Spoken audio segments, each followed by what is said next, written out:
KC0 VII Tom. It's January here in North Iowa, and we're in a really strange weather pattern.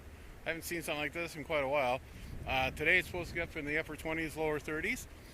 Tonight it will probably drop down in the single digits, and tomorrow we'll make it up to teens. Tomorrow night they're talking lows at 0 or below 0. Then the next day it's going to be highs will be single digits, and that night we're dropping down to maybe minus 20, roughly there. And the day after that, the highs that are going to be hopefully to 0. You know, that's a real good forecast when you hear the weatherman says, and we might make it to 0. Then what's going to happen, the next day of this little pattern, it'll get up in the teens again for the daily high. Then it repeats. And this is like the fourth time we're going to the fourth session of this. This started right after Christmas, and it's a real different weather pattern, a little more manageable. And like the normal January cold snap, we have like 8 days of below 0 at night and maybe 0 during the day, and it's just a little bit better. We're out here in the front yard, front yard. Had a couple people ask over the years, what are these round, strange deals here? And we'll go, what these are get panned down here. These are rain gauges. This white one here is an automatic. We'll talk about that next. This one here is a manual one. In the summertime, we have this little funnel, and that funnel drains into the cylinder. And this metal cylinder, this is a 2-inch diameter cylinder, and this is the 8-inch diameter cylinder. And every morning what we have to do is come out here and check these for any bit of moisture. If it snows, we measure the amount of snow on our snowboard and how much has gone in there, how much is on the ground. We melt the snow that's in here and come up with how much moisture we had. And again, that's every morning. So if you ever wonder how the National Weather Service gets their data on the daily rainfalls and snowfalls, it's volunteers like myself. If you're interested in doing something like this, check out your National Weather Service website. And for your area here in St. Ansgar, we're under the La Crosse, Wisconsin, and they're always asking for volunteers for somebody to take over on the setup, a setup like this, I should say. Now, the automatic one, get down here, this is a data recorder.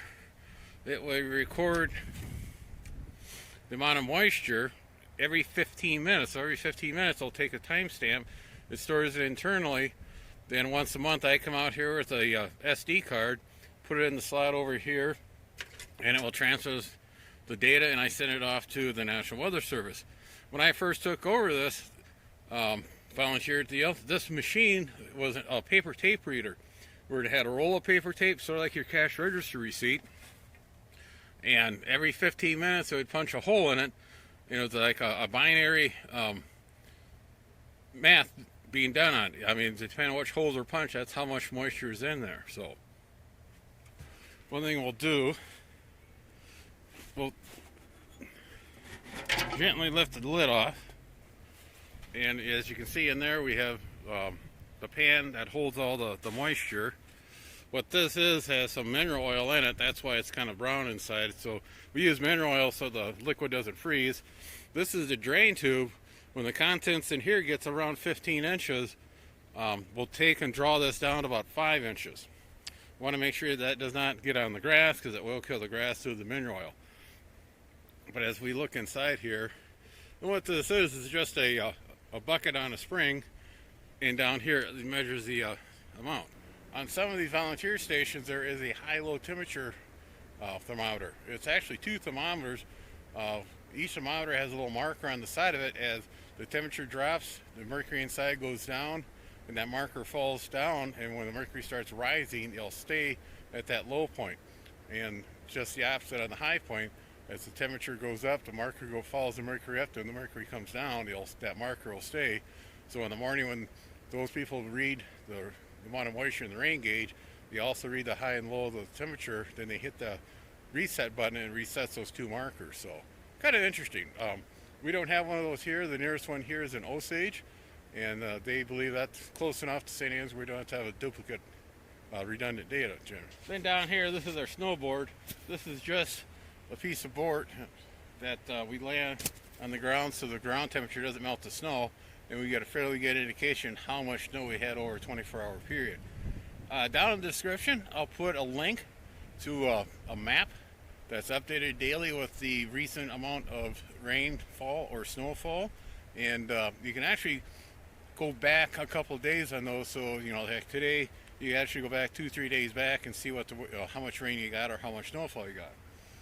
So next time you see one of these rain gauges in somebody's yard, you may want to thank the person for volunteering for the National Weather Service.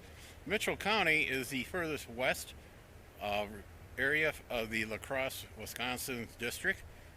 Every once in a while, when there's a good storm, thunderstorm, or snowstorm in the area, they'll actually call the house here and ask us what's going on. When I got the web cameras up and going, the weather cameras, I told them what the link was, and they use that quite a bit, so they can actually pop up, look at a camera, see if it's raining or snowing, how much it's snowing. So it's quite interesting. That's same true with your personal weather stations. If you have one of those, look in the manual and how do you put that on the internet. There are places you can upload your data. You could generate your own website like I have done here. I'll put a link to that down below. And I know the weather bureaus in Des Moines, Minneapolis, and La Crosse, they'll come and look at data from that, not during the storm, but more after the storm, to help verify or not verify if they get a report of high winds or something like that.